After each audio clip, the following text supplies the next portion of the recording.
A Câmara dos Deputados deixou vencer ontem, quarta-feira, a medida provisória alternativa ao aumento do IOF. No texto original, essa medida taxava investimentos em dívidas do agronegócio, títulos como os CRAs. Mas também implementava imposto sobre outros segmentos, como as bets, o que causou bastante polêmica, fintechs e até criptoativos. Sem a MP, o governo deve ter um problema orçamentário bem relevante, um buraco estimado em mais de 40 bilhões de reais. Ô Tassiano, sabemos que você acompanhou bem as negociações em torno dessa MP.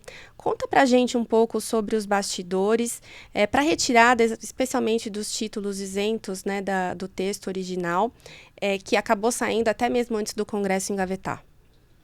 Eu acho que desde quando o governo apresentou a Frente Parlamentar da Agropecuária, né, que hoje é a maior frente que tem no Congresso Nacional, se colocou contra a tributação dos títulos do agro, né, e também ali na proximidade do título do agro, né, que são os títulos e fundos imobiliários e também as debêntures de infraestrutura.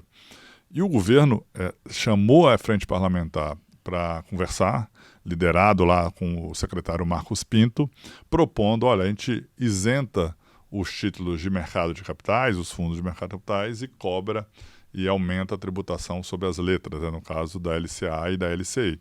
Mas isso nunca foi aceito para a LCA. E o governo, em off com a imprensa durante todo o período, dava a entender que existia um acordo com a Frente Parlamentar do Agro, e esse acordo nunca existiu.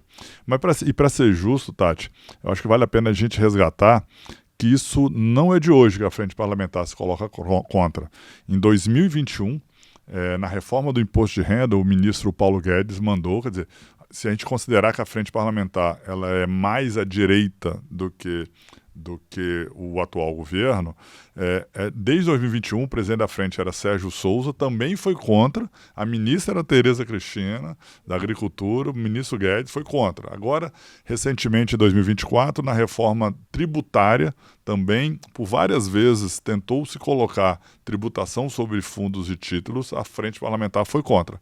E essa é a terceira tentativa em 5 anos, né, com a reforma do IOF, conhecida como a reforma a lei do IOF, também colocou e foi contra. Então, não é por decisão ideológica, política, porque foi contra no governo anterior, no governo mais à direita. Mas a frente está sempre se colocando, de fato, ao lado do agronegócio brasileiro, independente de quem tenha sido o proponente do aumento de tributação.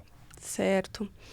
Agora, Luiz, o próprio presidente do Banco Central e outros agentes do mercado dizem com frequência que essa isenção dos títulos do agro ou dos CRAs, enfim, ou até as debêntures que são isentas também de infraestrutura, acabam criando uma distorção no mercado. Essa situação, então, continua ou não continua? Como é que fica? Vamos lá. Essa situação continua, mas ela seria pior se a MP fosse aprovada. Por quê? No relatório do deputado Carlos Aratini, que era o relator da medida provisória, ele estava estipulando a tributação dos fundos de investimento que não os isentos em 18%, ficando acima do que é hoje. Na média, hoje, você tem uma tributação de 15%. E esses fundos, um fundo multimercado, um fundo de crédito que não é um fundo isento, ele compete com um CRA, compete com, eventualmente, um FIAGRO, ele vai competir com títulos que estão isentos. De fato, para um gestor de um fundo multimercado, fica difícil competir se o investidor tem do outro lado uma oferta de um título que não paga imposto de renda. Ele vai precisar jogar a taxa bem para cima para conseguir atrair o investidor. Ou no fundo do multimercado ele vai precisar trazer um retorno muito maior ainda para atrair o investidor. Essa distorção existe, muita gente fala sobre isso, vários gestores já foram vocais sobre isso, já criticaram, já Kurski já criticou, o Stuberger da Verde já criticou. Existe esse problema. Agora não é uma saída fácil, porque você tem do outro lado várias restrições fiscais, os títulos do agro ajudam a complementar, estão ficando cada vez mais importantes no financiamento da atividade agropecuária, então tem um debate importante acontecendo. Eu posso, Tati? Essa lente está corretíssima, a resposta do Luiz, eu concordo plenamente. É uma forma de ver. Mas eu queria adicionar uma outra lente, né? É quando você coloca um fundo de renda fixa com um fundo de agro, tem uma distorção, evidentemente, mas tem outra lente. É quando você olha subsídio para a agricultura mundial. Tem um trabalho que, de tempos em tempos, a OCDE publica, né, que é o Clube dos Países Ricos do Mundo, calculando o que eles chamam de PSE, ou seja, qual é o subsídio do total da renda do produtor de um determinado país, quantos por cento essa renda vem de transferência de governo, seja por incentivo fiscal ou subsídio. E quando a gente olha para o agronegócio brasileiro, a média da OCDE dá quase 14%. Do agronegócio brasileiro, 3,2%. O que significa? Que a agricultura brasileira é a menos subsidiada do mundo, né? Então, é uma outra forma de ver esse mesmo desafio. É um pouco nessa lente que o Congresso, os produtores sempre defendem. Pô, verdade, tem distorção, mas também a gente está competindo com os principais produtos agrícolas do mundo e é onde a gente menos tem apoio, né? Que é menos subsidiado no mundo é a agricultura. Então são duas formas de ver o mesmo desafio. É verdade. E como pano de fundo de tudo isso, a gente tem o problema das contas públicas, né, Líria? Eu queria ouvir um pouco você. Foi criado aí um problema grande para o orçamento do ano que vem. Como é que o governo vai sair disso? Quais são as propostas aí, eventualmente, que podem aparecer para aumentar a arrecadação como uma alternativa? Bom, o governo tem que se render à dura e fria matemática das contas públicas, não tem jeito. O arcabouço, né, apesar de todo o desaforo que ele teve que engolir nos últimos tempos, porque você retira muita despesa de lá, né? Isso aqui não vale para meta fiscal. A meta para o ano que vem é déficit zero. Você equilibra o que eu gastei e o que eu arrecadei, zerou. Só que tem uma tolerância, 0,25% do PIB. Isso quer dizer que seria permitido, né, digamos assim, que se você gastasse talvez 34 bilhões a mais do que você arrecadou. Mas o governo contava com uma arrecadação extra.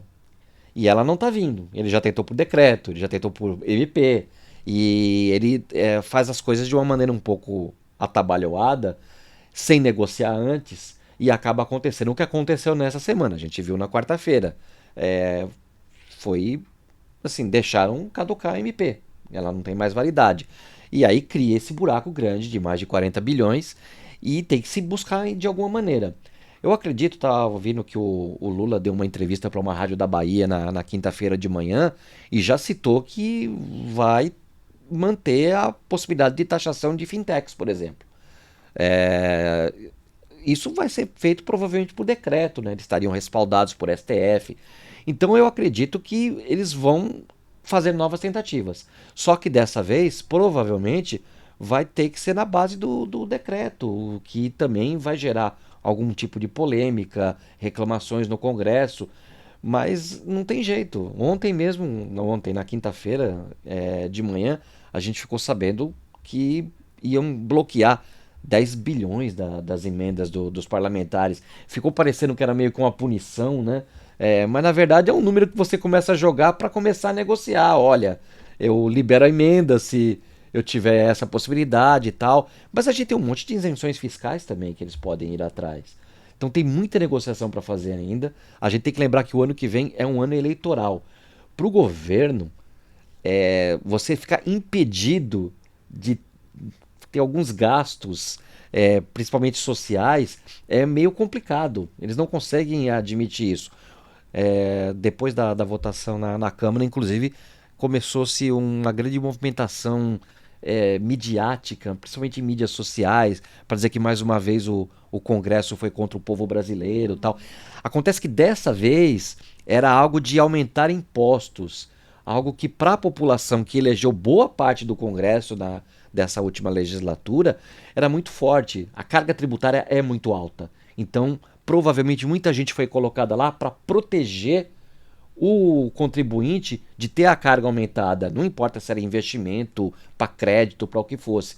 Então é mais difícil você conseguir vender esse peixe do que, por exemplo, a crítica que foi feita quando da PEC da blindagem. Então o governo está realmente numa situação muito complicada. Ele precisa arrecadar mais e ele não consegue gastar menos.